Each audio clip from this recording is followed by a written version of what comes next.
Hello दोस्तों, मेरा नाम है दीपक। मेरे यूट्यूब चैनल में आपका स्वागत है।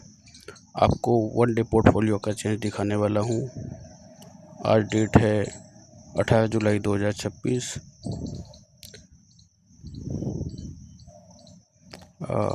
मुझे मुझे 4 साल के आसपास इन्वेस्ट करते हुए हो चुके हैं।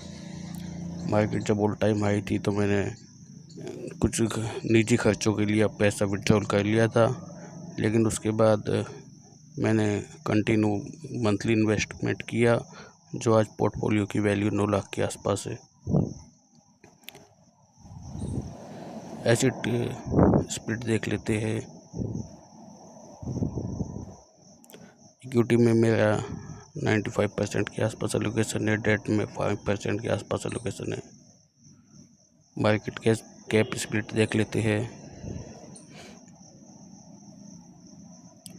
दोस्तों, मिड कैप में मेरा 47% के आसपास एलोकेशन है।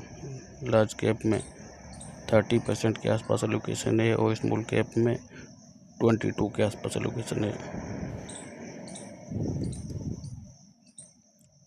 ये सेक्टर वाइज एलोकेशन है, आप देख सकते हैं। और स्टॉक में देखें तो ये सब स्टॉक से जो कि म्यूचुअल फंड ने लिए हुए हैं।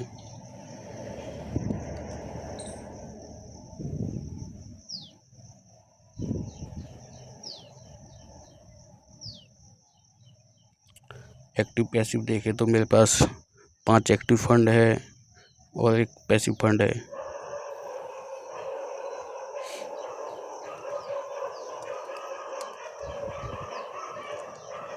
एक्टिव फंड में मेरे पास मिरर एसेट का मल्टी कैप फंड है, ICICI प्रूडेंशियल का large and mid cap fund है, इन्वेस्को का स्मॉल कैप है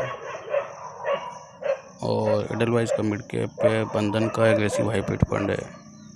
और पैसिव फंड में मेरे पास Nippon India mid cap 150 index fund है।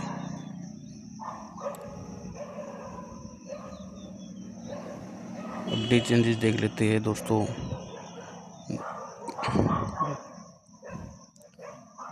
आज डे चेंजेस की बात करें तो मुझे Nippon Indian mid cap 150 index fund में 687 रुपये का लॉस हुआ है।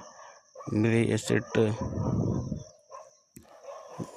मल्टी कैप फंड में मुझे आज 40 रुपये का प्रॉफिट हुआ है। ICICI prudential large and mid cap में 349 रुपये का लॉस हुआ है। इन्वेस्को स्मॉल कैप फंड में 943 रुपये का लॉस हुआ है। एडलवाइज मिड कैप फंड में 70 रुपये का लॉस हुआ है और बंधन एग्रेसिव हाइब्रिड फंड में 374 का प्रॉफिट हुआ है।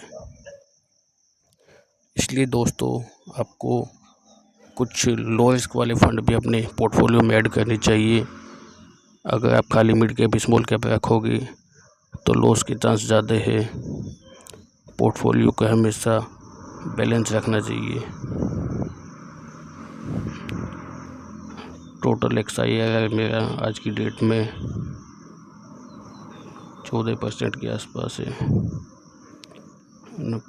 टोटल इन्वेस्टेड वैल्यू मेरा जो है 8,10,000 रुपये है,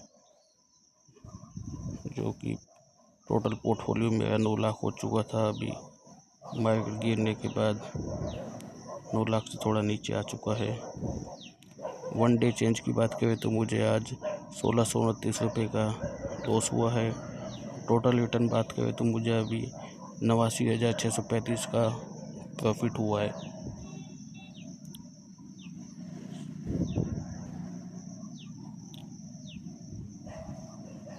म्यूचुअल फंड में आप देख सकते हैं किस फंड में कितना पैसा एलोकेट है। मेरे पास टोटल अभी 6 फंड है। 6 फंड पोर्टफोलियो में रखना मुझे ठीक लगता है, क्योंकि कम से कम 16-17% का एलोकेशन एक फंड में होना चाहिए। इससे ज़्यादा आप करोगे तो आपको कंसंट्रेशन रिस्क हो जाएगा। कम से कम 6-7 फंड तो सभी के पोर्टफोलियो में होने चाहिए, मेरा मानना है ना। इसमें 1,50,000 है। Nippon India mid cap 150 index fund में 1,50,000 इन्वेस्ट किया है। फिर एसेट में भी 1,50,000 इन्वेस्ट किया है। ICICI prudential large and mid cap में भी 1,50,000 इन्वेस्ट किया है। इन्वेस्को स्मॉल कैप में 1,20,000 इन्वेस्ट किया है। एडलवाइज मिड कैप में भी 1,20,000 इन्वेस्ट किया है। बंधन एग्रेसिव हाइब्रिड फंड में भी 1,20,000 इन्वेस्ट किया है। तो दोस्तों ये था मेरा आज का पोर्टफोलियो चेंज। धन्यवाद।